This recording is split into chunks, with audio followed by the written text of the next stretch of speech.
Hey, what's up guys, Hydra453 here and welcome back to another video on my channel. Today's video we'll be doing a review of the Endgame Gear XM1R. So this is yet another version of the XM1 from Endgame Gear. They've made quite a few at this point, which is interesting. They haven't really made a new shape yet, but I mean the XM1 shape is pretty good. Everyone seems to sort of like it. No one really hates the shape. It's very safe. Fits pretty much everyone's hand size and grip style, I guess. So that's kind of why they're probably just milking whatever they can out of this mouse and making as many versions as they can until eventually they're going to make a new shape. So yeah, I decided to pick this one up because I was a pretty avid user of the original XM1. I used it for quite a while and I modded it as well a lot. It was the original version, so I ended up changing the cable and all that sort of good stuff. But I sort of wanted to just get the stock feeling again, so I decided to pick up the new XM1R and yeah, we'll try and compare some differences with the original XM1 as well as go over the normal stuff that I do in my reviews, like the shape and all that sort of good stuff. If you guys end up enjoying this video, be sure to leave a like and subscribe for more content just like this one. Without any further rambling on guys, let's get right into the review. Now the XM1R comes in 4 different variants. So the one I've got here is the Dark Reflex, but it also comes in Dark Frost. And these two versions have like a semi-translucent shell.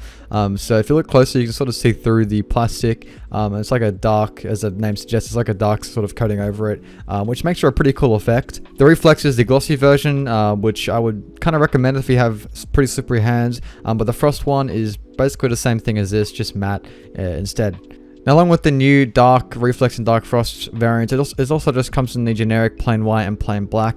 But they've changed the logo color to now be gold on those plain versions, which look pretty nice. It does stand out quite a bit and, makes for a pretty cool looking mouse. Now, along with the new variants for the XM1R, there's also some pretty big hardware changes as well. So there's a new sensor in the XM1R. So the original XM1 used the 3389, whereas the XM1R is using the 3370. Now, I did some research on the 3370 and I couldn't really find a whole lot of notable things that were different compared to the 3389. The only major thing that I could find was the CPI being at 19,000 compared to 16,000 on the old sensor. But I don't really think that matters too much. I don't really think anyone will be able to notice a difference between either of these sensors, but I guess it's just nice to have the newest PixArt sensor in this mouse. They've also gone ahead and changed the switches in this mouse. So they used to be using the Omron switches, custom Omron switches, which had the less than 1 millisecond technology. Thankfully, these new switches also retain that less than 1 millisecond response time technology.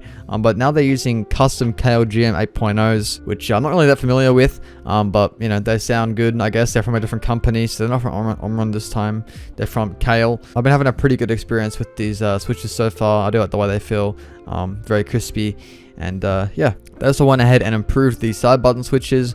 Didn't exactly note down anything exact for what they've changed. It's very just brief. It just says they improved durability and added a crispier feeling, which whatever that means. But I guess I can vouch. I guess they do feel crispier than they do on the original one.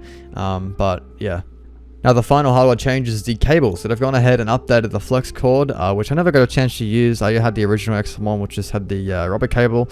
So unfortunately I can't really compare or tell you if it's any different from the original one. But just from the website, they just said it's more durable than the original flex cord. And now they're giving it a new name, Flex Cord 2.0, which I guess is cool. It's better than having the old one. It's nice that they've improved basically every aspect they could in this mouse. Now shape-wise, I'd probably recommend this for a claw grip the most. It's probably the most comfortable for a claw. It just really feels the handle or the back, similar to an egg-shaped style mouse, like a G Pro, like I've got here, and a couple other mice as well that are similar. But this isn't exactly an egg, as you can see, but it just feels the palm really nicely when you do claw grip. So I would definitely recommend this for that sort of grip style. Fingertipping is also doable. You can see me fingertipping here. It's a relatively small mouse, but I wouldn't put it in the small category because there definitely are some mice that are quite a bit smaller than this, and a lot of people want an XM1 mini, including myself. So this is kind of like a slightly larger than small mouse, I guess. Maybe medium, I guess, but I don't know, a little bit smaller than medium size mouse, I'd say. And for palm grip, it's pretty good for that too. Though I don't really think this is the greatest choice for a palm grip. To be honest, it's not really that comfortable toward the right side of the mouse where you grip it. But yeah, overall, probably one of the best choices for a claw grip that there is on the market at the moment. So if you use that grip style, then I definitely recommend it. Now also the weight, it remains the same at 70 grams, just like the original XM1, which is certainly not the lightest mouse that there is, but it's pretty good at the size and also for not having any holes in it. on to if I'd recommend this mouse or not. So I think that for most people, the XM1 is a really good choice. It sort of accommodates most common grip styles and hand sizes without being too uncomfortable. It's a very safe shape, I'd say. The only sort of complaint I have about the shape is that there's no comfort curves here, but that isn't really too much of a problem. You do get used to it most of the time anyways, and if you're claw gripping, it's not really that much of a problem having comfort curves or not in the buttons. But yeah, pretty much everything about this mouse is spot on. There's not really many problems with it at all. The buttons are all great, they've been fixed. The rubbing issues at the front are also been fixed. Scroll is pretty decent. The cable's nice. You don't really need to replace that. It's got pure PTFE mouse feet as well. It's got the latest sensor, and the buttons are also really fantastic as well. Yeah, this mouse is kind of for everyone, I guess. There isn't really anything wrong with the new versions at all.